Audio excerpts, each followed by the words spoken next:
Hello friend, welcome to knowledge Abhishek. आप सभी का स्वागत है नॉलेज अभिषेक की लेटेस्ट अपडेट के अंदर। आशा करता हूँ आप लोग सभी अच्छे होंगे और अपने एग्ज़ाम के आगे की अच्छे से तैयारी कर रहे होंगे।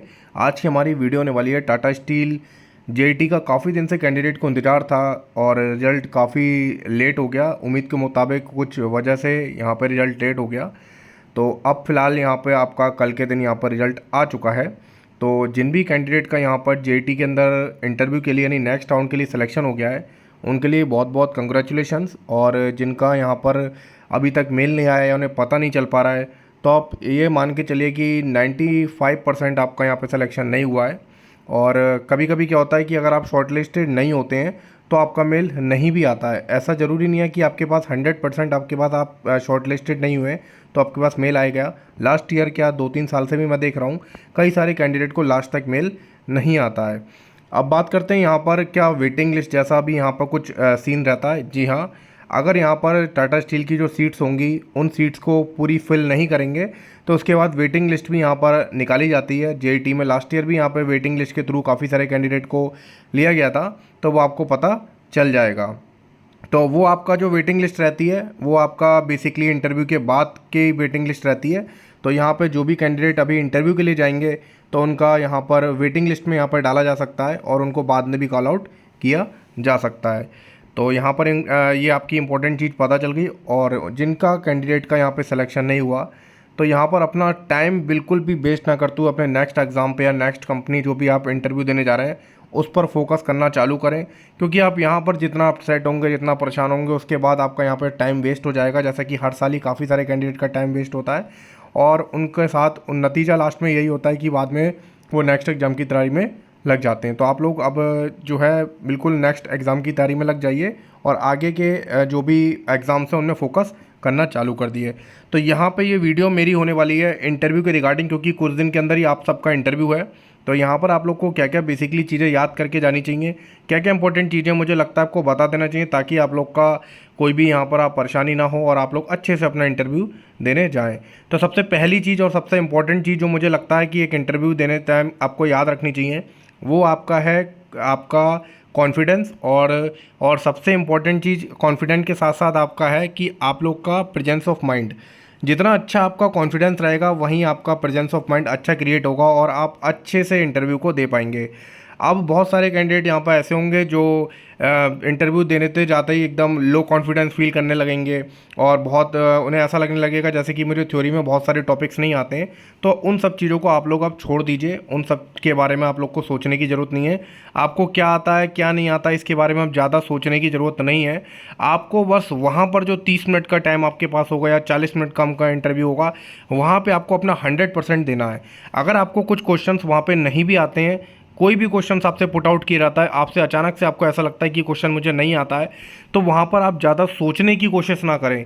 क्योंकि अगर आप एक क्वेश्चन को सोचने में ज़्यादा माइंड को डाइवर्ट करेंगे और सामने जो इंटरव्यू वाला है वो जानता है कि मैं उसे एक क्वेश्चन में फंसाऊंगा, उसके बाद ऑटोमेटिकली उसका कॉन्फिडेंस इतना लो हो जाएगा, उसके बाद बाकी के क्वेश्चन का जवाब देना उसके लिए भारी पड़ जाएगा। तो वहाँ पर आपको फंसना नहीं है। सबसे इंपॉर्टेंट चीज़, अगर आपको कोई क्वेश्चन नहीं आता, आपसे कोई पहला ही क्वेश्चन बहुत हार्ड क्वेश्चन पूछ लेते हैं, डायरेक्टली आप कह दीजिए सर मुझे इसका आंसर नहीं आता है, तो वहाँ पर क्या होगा, उन्हें पता लगेगा अब ये मतलब कैंडिडेट इसके बारे में सोचेगा नहीं और उसे वो चीज़ नहीं पता है। तो यहाँ पर क्या होगा, आप आगे के जो क्वेश्चंस आएंगे इनमें अपने आप को अच्छे से कोशिश करेंगे बताने की। पहले दूसरे क्वेश्चन में यहाँ पर अटकने की कोशिश ना करें, ये बहुत सारे कैंडिडेट गलती करते हैं और बाद में क्या होता है उनका कॉन्फिडेंस लो जाता है और दिक्कत हो जाती है। और तो इस तरीके से आपको क्वेश्चंस के बारे में याद रखना है। अपने जो कोर सब्जेक्ट हैं, जो भी मैकेनिकल के हैं, इलेक्ट्रिकल के हैं, सिविल के हैं, इलेक्ट्रॉनिक्स के हैं या मेटलर्जी ब्रांच के कैंडिडेट हैं, वो अपने जो जो कोर सब्जेक्ट हैं जैसे कि स्टील प्लांट से रिलेटेड जो भी सब्जेक्ट हैं उन सब्जेक्ट को आप लोग पढ़ें। जो स्टील प्लांट से रिलेटेड आपके सब्जेक्ट रहते हैं उन सब्जेक्ट को एक बार देख के जाएँ। मटेरियल्स को देख के जाएँ कि किस मटेरियल में किस चीज़ का कंपोजिशन होता है, तो वहाँ से आपसे क्वेश्चन पूछा जा सकता है। और बहुत ज़्यादा डिटेल में आपसे वहाँ पे क्वेश्चन पूछने की कोशिश नहीं की जाएगी, ऊपर ऊपर से आपसे डायरेक्ट क्वेश्चन पूछने की कोशिश जाएगी, उसी में आपको फंसाया जाएगा। अगर आप फंस जाएंगे तो आपका इंटरव्यू वहाँ पे ख़राब होने का चांस है, और आप बिना फंसे आप लोग सीधे नो कर देंगे तो वहाँ पर आप लोग को ज़्यादा फ़ायदा मिल जाएगा। तो इस तरीके से आपको वहाँ पे फंसना नहीं है। आपका कॉन्फिडेंस लास्ट तक एकदम फेस पे स्माइल के साथ आपको कॉन्फिडेंस रहना चाहिए कि हाँ ये एग्ज़ाम मैं क्रॉस करके जाऊंगा। तो इस तरीके से अगर आप करेंगे तो आपका मैं बताता हूँ आपका 100% सिलेक्शन हो जाएगा। और दूसरी बात करता हूँ कि अब आपको क्या याद रखना है। तो आपका सबसे पहले आप लोग अपना जो भी इंट्रो है, जैसा भी आप लोग एक इंट्रो अच्छे से तैयार करके जाएं, ताकि इस इंट्रो में ही ना फंसें। बहुत सारे कैंडिडेट एक इंट्रो को रट के जाते हैं, एक पूरी पूरी लाइन रट लेंगे कि माय नेम इज़ ये, मैं I am from belong, my high schooling from में इंटरमीडिएट, माय ये ऐसे करके आप एक मतलब रटने की तरह लेके ना जाइए कि सामने वाले सोच रहा है कि ये तो रट के आया हुआ है पूरा, उसे मतलब पूरा का पूरा रट के ही इंटरव्यू देने आया लग रहा है। ऐसा फील नहीं होना चाहिए। एक कॉन्फिडेंस के साथ आप बोलेंगे कि माय नेम इज़, जैसा भी आपका रहता है, उसके बाद अपनी शॉर्ट में अपना अपनी father name, mother name, background बताने की कोई भी ज़रूरत नहीं है। अपना नाम बताएं, अपनी क्वालिफिकेशन बताएं और बस ये 2-3 चीज़ें बताएं। और आप वो आपसे कुछ एक्स्ट्रा पूछना चाहते हैं, जैसे कि आपकी क्या परसेंटेज थी या आपने कहाँ से करा, तो ये चीज़ आप बताने की कोशिश करें। अपने पास से ज़्यादा अपने आप को शो ऑफ करने की कोशिश ना करें, ताकि अगर आप ऐसा करेंगे तो सामने वाले के पास क्वेश्चंस जो हैं आप जिसमें फंस सकते हैं आप, तो वो क्वेश्चंस उसके पास कलेक्ट होना चालू हो जाएंगे। और अगर वो क्वेश्चन पूछेगा आप रिप्लाई करेंगे तो वहाँ पे क्वेश्चंस, नंबर ऑफ क्वेश्चंस वहाँ पे आपके कम हो जाएंगे और आसानी से आप जवाब दे पाएंगे। तो ज़्यादा बोलने की कोशिश नहीं करनी है, शांति से जो है सुनना है। क्योंकि दुनिया में आप एक बात ध्यान रखना, दुनिया में हर कोई इंसान ये चाहता है कि उसकी बात सुनी जाए। हर कोई बोलना चाहता है लेकिन सुनना नहीं चाहता। तो सेम सामने जो बैठा हुआ है वो भी बोलना चाहेगा, आपको वो चीज़ बोलनी है वो जो चीज़ वो सुनना चाहता है।